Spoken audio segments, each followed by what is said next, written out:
So welcome to High on Startup, and this time we bring you one person who just not created a startup but is in his own makerspace and keeps on making different things, and they are brilliant because they're making mankind and our life much more easier. So it's very nice to have you here, Mr. Prem Sagar. How are you doing today? I'm great. Thanks a lot, Jatin, for having me on this show.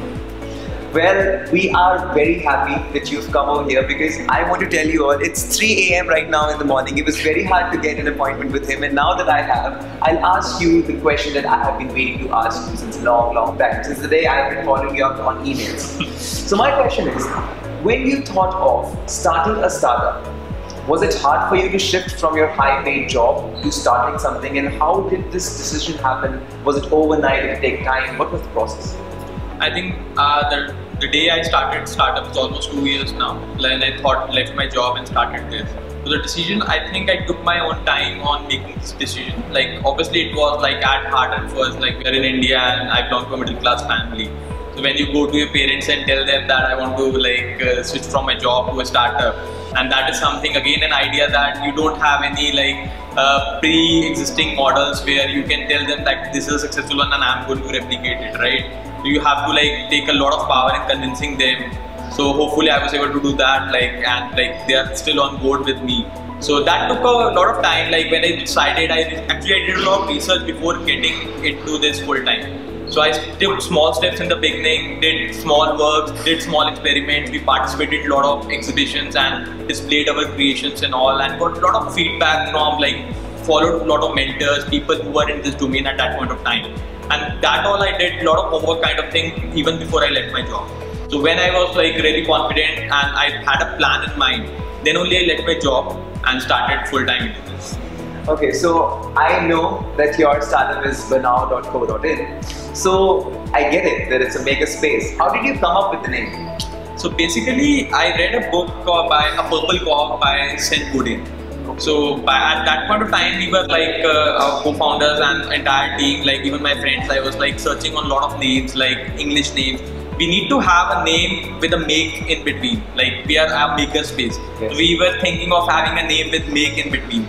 Then we went about different versions of make in Hindi, English and all that. So as I was reading this book, and it just struck me there has to be something unique with the name. Something that we are already using, and this is something very imbibed into us, the Jugaad technology, the Jugaad thing that is already there in India.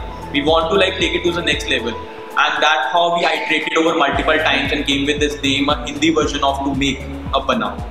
You know, it's very easy. I'll tell it to everyone who's watching right now that actually Frugal invention is a very simple thing. Jugaad is a very simple thing to say, but it requires a lot of investment and funding. So how did you get your funding? So I had my savings, as I did a lot of planning and everything. So we had some business plans ready, we had some financial calculation done. So I had my savings. So we have been bootstrapping till now. So when we started, we had a savings during my job time. And also we started the first competition that we won. So it was an Instructables contest, Makerspace contest 2015. And that is before even we started. So we got one machine that was worth 30K from them. And we got a lot of goodies, we got good publicity at that point of time. So we took small steps. In every step we generated some revenue for us or some indirect revenue for us, and that is something that has kept us going till now and have been self-sustaining till now. So even if it's cash or it's kind, that's helped you.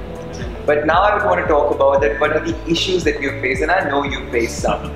So please tell us that what has been the biggest challenge or the biggest challenges that you've faced? So in the beginning, we are a very small team. So in the beginning, when you have to manage all your verticals, marketing, finance, compliances and everything. So it was a bit of a hurdle in the beginning, and as we approach CAs and all these people, they treat startups as a small volume kind of business.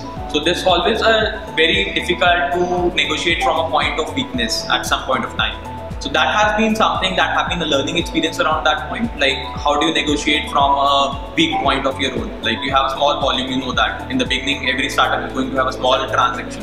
So how do you negotiate with these vendors for a better price point, better thing? And that has been an issue.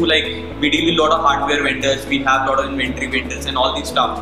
So dealing with all these clients and everything has been a bit of an issue in the beginning, but we have kind of learned over a period of time and have fun. Perfect. I'm very happy to know that. So, one tip that you would want to give to our viewers who wish to come and start a makerspace?